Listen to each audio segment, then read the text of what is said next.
And you, sir, need to be quiet. No, no, you're adorable and you're cute, but this is my YouTube channel, okay?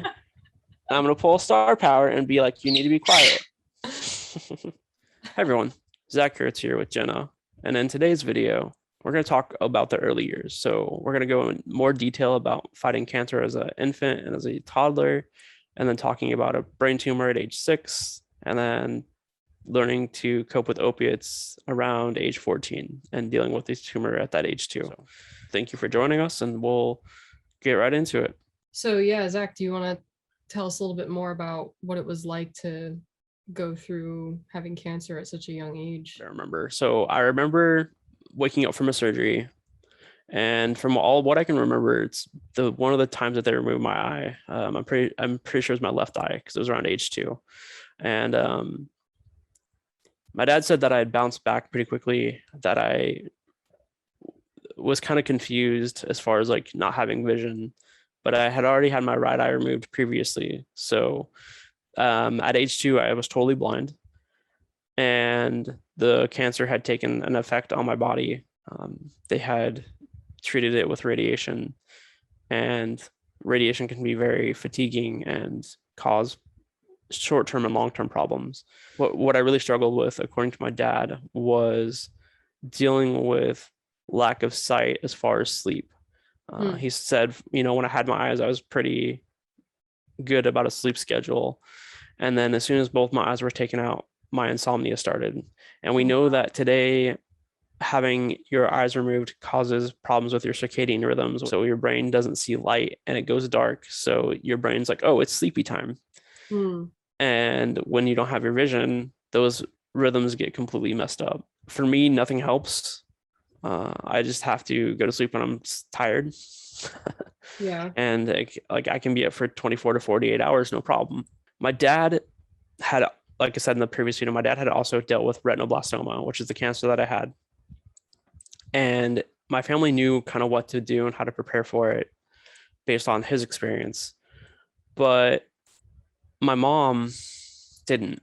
My dad and my mom were already fighting and struggling at that time. My mom was going through her own mental health issues, and by all accounts, she was not handling the pregnancy well. I think after about a year of me being around, my mom split.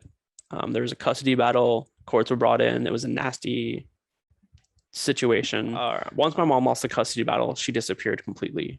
She had visitation rights, but never took the opportunity to use them. And she ended up moving across country.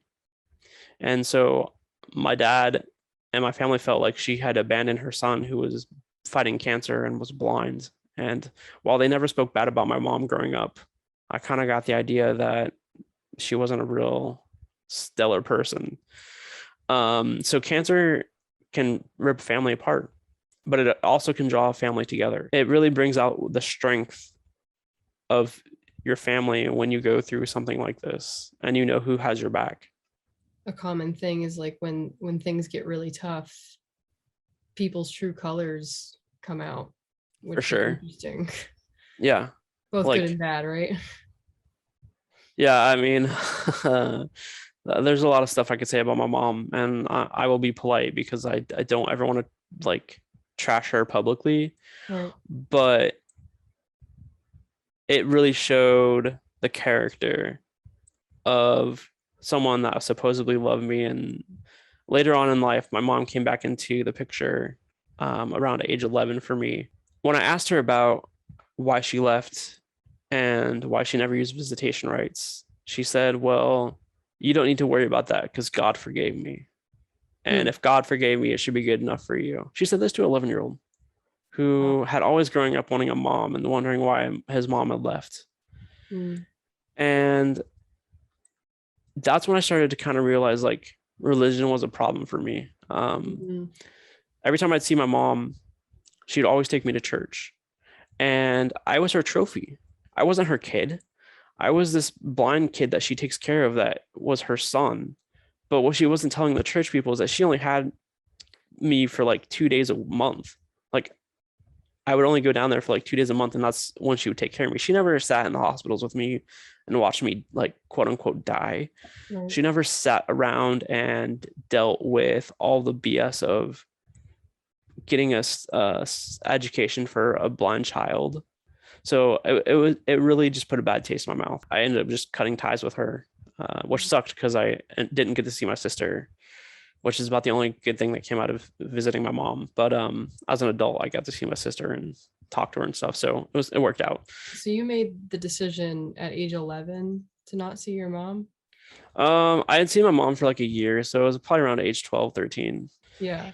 So that kind of like goes back to what you were saying about how you kind of feel like you've had to be an adult most of your childhood. Like that's a pretty adult decision in a way to have to like to look at yourself and what you feel you deserve and have to close off a tie with your own parent. Dealing with having a parent with mental health issues was interesting. It really took some of the enjoyment of having my mom back in my life out, because when I'd go visit, she would go into these like, as a kid, I didn't know what they were. Now I know that they're like manic states where she would like scream and yell at everybody, but not me, not me. She never yelled at me. And she made it seem like I was such an awesome person, and like she treated everybody else like shit though. And like my sister and her husband, my sister and my mom's husband at the time were like the evil ones, but she treated me like I was golden, and it made me feel so awkward and weird. When I was diagnosed with the brain tumor in '96, my grandma on my mom's side found out and told my mom, and my mom never reached out, never tried to find out what happened with it. Moving off the cancer, the disability. So cancer caused a disability, which is blindness.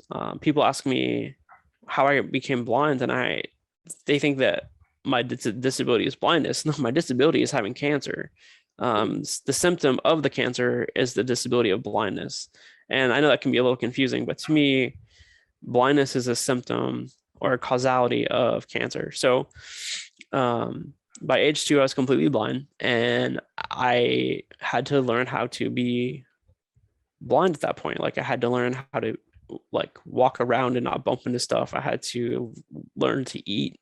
And luckily at that age, I was young. So I was already doing that stuff anyway, but I was just now doing it with, I was having to learn how to do it without sight. I went to school. I learned Braille. I learned how to use a white cane.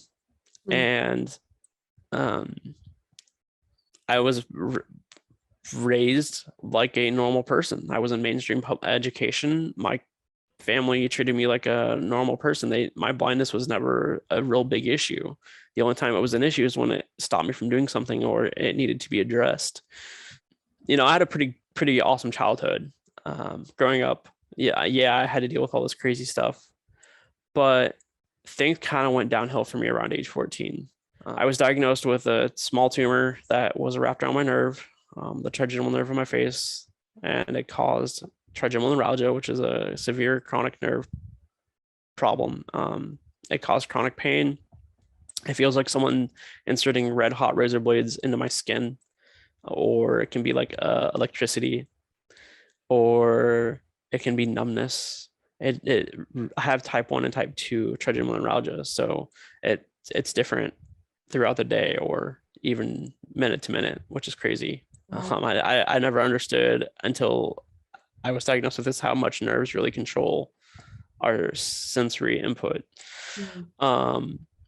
So I woke up one day, my face was swollen, I was in severe pain, and I told my dad, I was like, man, I don't want to go to school today, I don't feel good. And at that time, my dad figured I was just faking because I always hated school. I thought school was a waste of time. I felt like I wasn't learning anything, and I always tried to get out of school. So dad was like, nope, you're going to school. You're going to school. Well, he sent me to school. I called home. I basically went to the nurse's office and they sent me home. And for 4 days, I stayed home just because I kept like not wanting to go. And my pain was just bad. And all I would do is sleep to avoid it. And so they made a doctor's appointment at Children's Hospital in St. Louis. And the doctor said, no, your son has a tumor and it's causing this problem. It's causing the trigeminal neuralgia, and there's really nothing we can do to treat it. except put them on pills. And so at age 14, I was handed a bottle of Vicodin, and the doctor said, take these until it stops working, and come back, and we'll up the dose. And then when that stops working, we'll up the dose again, and then we'll switch you to a new pain medication. So for 3 months, I was on Vicodin, and then I went to oxycodone. Mm-hmm. I was on that for a couple months, and then I switched to Oxycontin.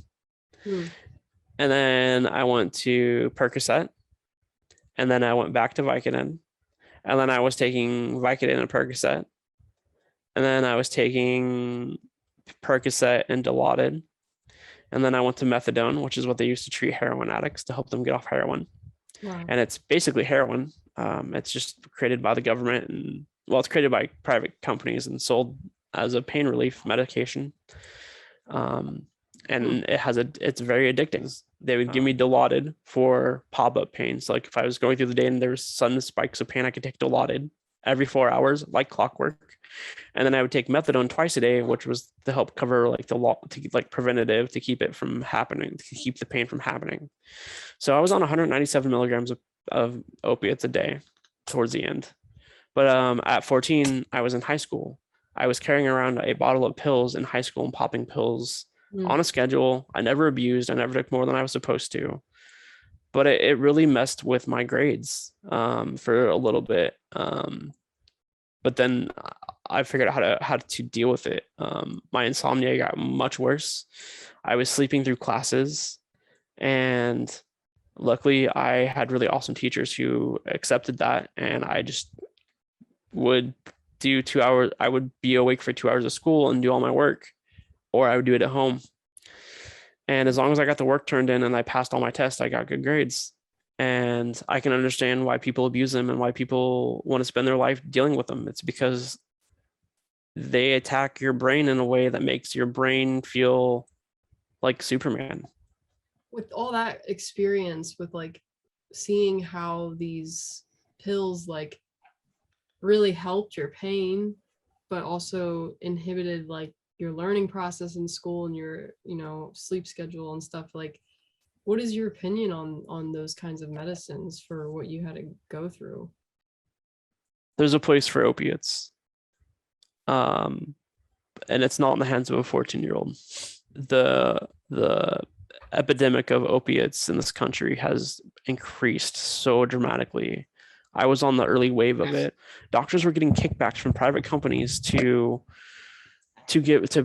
use opiates as an off-label use. So off-label use means like if there's a medicine created for cancer to provide pain relief for cancer, well, off-label use means that they then use it to provide pain relief for a broken leg or nerve conditions. One company in particular, Purdue, was making billions. They were getting so much money. And so it was no big deal for them to give doctors kickbacks, which is illegal. And they would lie to insurance companies to get opiates approved for the patients. I think opiates have their place. But I also think if you're going to be given a bottle of pills, you should also be given counseling. So when you are going through medical care for cancer or tumors or whatever the diagnosis is that you have, and you're in and out of hospitals, I spent a third of my childhood in hospitals. The chemo, especially, I was in for a week. I was in for a week or two and at home for a week, and that was my schedule. So I would be home for a week and then go in for a week or two and then go back home for a week. And so I had to drop out of school. I had to basically lose all my friends. I couldn't be around my own family because chemo weakens your immune system. So I couldn't get sick.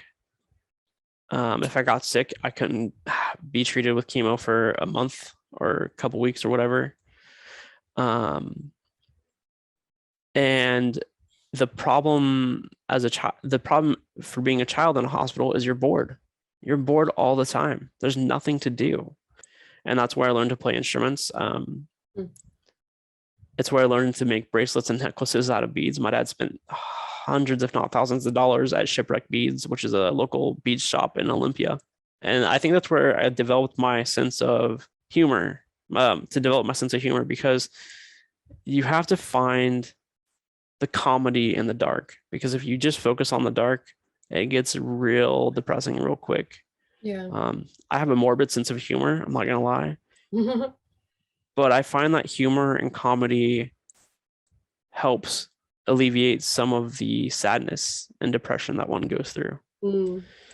One day I hope to be up on a stage being a stand-up comedian. I haven't made that happen yet just because of the pandemic, and I'm still trying to write jokes that would be funny to people and be relatable. I hope you do that. I hope you become a stand-up comedian. Yeah, me too. If nothing else, if I don't become a stand-up comedian, I'd at least like to travel the country talking. In the disability community, we have this term called inspiration porn. Hmm. And if you're not familiar with it, inspiration porn is simply where you use someone to make yourself feel better. Hmm. And so I love talking about myself and disabilities and being an advocate. So I'm trying to walk that line of being inspirational without being inspiration porn. I'm trying to share a story without letting people like get off on it, for Yeah. lack of a better term. Well, So that's a good point. it's always a weird dichotomy that I have to try to walk around. I hope you like, subscribe, and share this content. Follow Jenna and I on our different platforms. You can follow me on TikTok at Zachary Hertz, just like the YouTube channel. You can check out my website, disabilitybuddies.com, which it talks about Oreo and I. And you can check out my company's website, intrinsicusability.com. And you can find Jenna. Yeah, if you want to stay up to date with what I'm doing, you can check out my website. It's jennamasonmedia.com. And my Instagram handle is also at Jenna Mason Media. Thank you for watching. Take care, y'all.